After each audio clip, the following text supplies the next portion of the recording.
الحمد لله رب العالمين، والصلاة والسلام على سيد الأنبياء والمرسلين وعلى آله وصحبه أجمعين.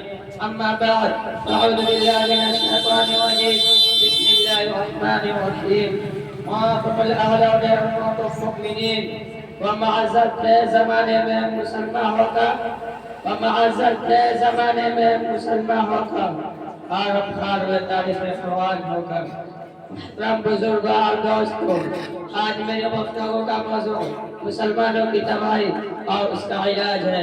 آئیے اس موضوع کے تحت ہم اپنے شاندار ماضی پر ایک نظر ڈال کر مستقبل کی تعمیر و ترقی کے سبب تلاش کریں.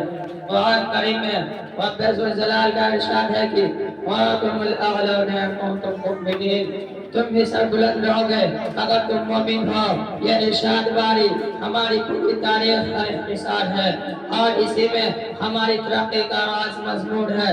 تاریخ کے سینکڑوں واقعات یہ بتانے کے لیے کافی ہے کہ جب بھی ہمارا رشتہ اللہ سے اور اس کے دین سے مضبوط رہا، سر بلندی و کامیابی ہمارے قدم چومے. آج جب کبھی اس رشتے میں کسی قسم کی کمزوری آئی، ہم عزت و بغات کے آسمان سے ذلت و پستی کے غار میں جا گرے. تاریخ ہمارے سامنے جنگ بدر کی مثال پیش کرتی ہے.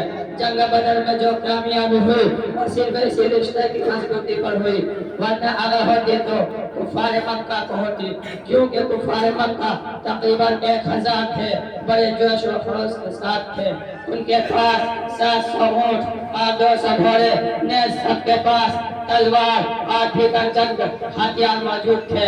ادھر ابو جہل، عتبہ، شعبہ، ولید، حنظلہ، عبید اور حفصہ، امیہ بن خلف، نفع بن حارث، عبد المطلب جیسے شجاعت کے پیکر آزمودگار تھے.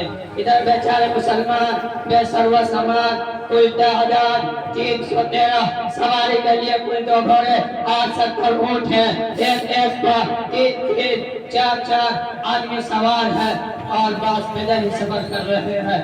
اور کسی کے پاس نیز اور کمان ہے تو تلوار نہیں، اور کسی کے پاس تلوار ہے تو نیز اور کمان نہیں. محترم بزرگوں اور دوستوں، جب مقام بدر میں پہنچتے ہیں تو دیکھتے ہیں کہ کفار مکہ بلند مقام پر خیمہ ہو چکے ہیں جہاں پانی کی بھی فراوانی ہے. بیچارے مسلمان کو پست اور اپنی زمین پر خیمہ ہونا پڑا. ایسی جگہ پر اگر کسی کو پیاس لگے تو ایک گھٹ پانی پینے کو نہ ملے.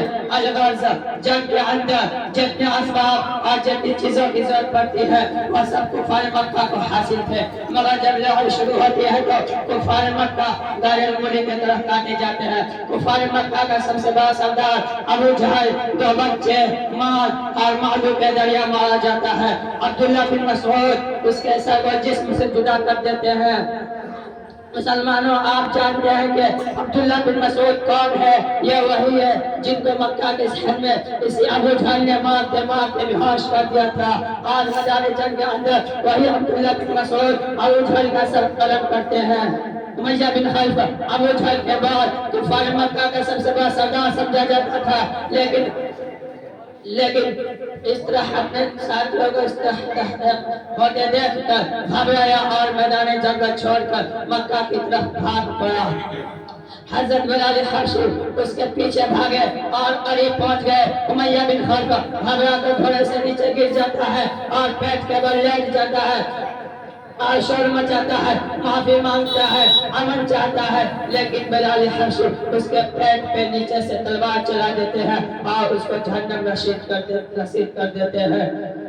اسلام کے نوجوانوں، جانتے ہو یہ بلال حبشی کون ہے؟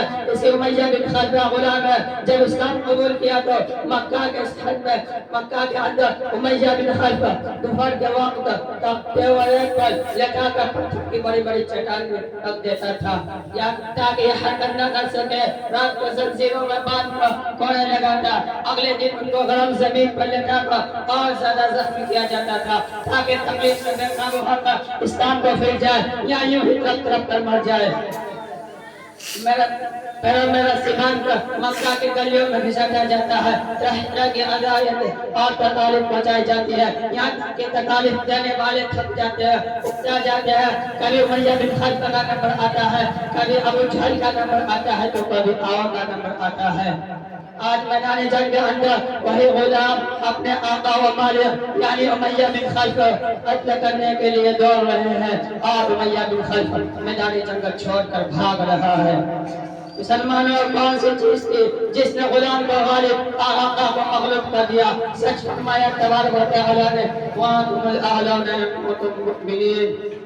تم بھی سر بلند رہو گے بشرطے تم سچے پکے مسلمان رہے۔ اسی طرح غزوہ کفار مکہ اپنے ساتھیوں کو مقتول ہوتے دیکھ کر میدان جنگ کا چھوڑ کر بھاگنے لگے۔ 70 مقتول ہوئے، 70 گرفتار ہوئے، اور مسلمانوں کو ایسی فتح حاصل ہوئی جس کو تاریخ فراموش نہیں کر سکتی۔ لیکن افسوس، سب افسوس، آج جہاں دیکھیے، جس طرف دیکھیے، مسلمان خوف پناہ طوفان وغیرہ وجہ سے آتے ہیں۔ مسلمانوں کو کعبوں کو پامال کیا جا رہا ہے، مسلمانوں کو غلامان زندگی بسر کر رہے ہیں۔ ہزار آج ہم آپ کی اندلس کو نہیں جانتے، حالانکہ اندلس ایک وقت میں مسلمانوں کی سب سے بڑی طاقت اور حکومت تھی، پوری دنیا میں شان و شوکت کی صورت تھی، اور وہاں تقریباً 750 سال مسلمانوں کی حکومت رہی ہے۔ اور آج وہاں کی حالت یہ ہے کہ ایک بھی مسلمان نام لینے کو نظر نہیں آتا۔ مسلمانوں کو اوپر تباہی اس طرح آئی کہ نہ صرف مسلمانوں کو بے گھر کیا گیا بلکہ مسلمانوں کا قتل عام ہوا، عزت و آبرو کو پامال کیا گیا، ہزاروں مسلمانوں کو اپنا مذہب چھوڑنے پر مجبور کیا گیا۔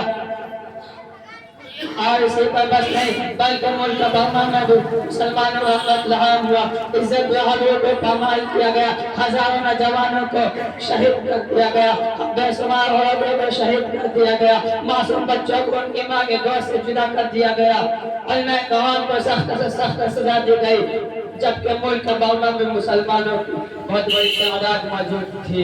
میرے محترم بزرگوں دوستو، آپ دور نہ جائے، خود اپنے ملک کو دیکھیں کہ آج ہمارے ساتھ کیا نہیں کیا جا رہا ہے، کون سے ایسے مظالم ہیں جن کو ہم برداشت نہیں کر رہے ہیں، حالانکہ اسی ملک کے اندر ہماری حکومت رہی ہے، اور آج ہماری حالت یہ ہے کہ آج ہم اطمینان کے ساتھ زندگی نہیں گزار سکتے۔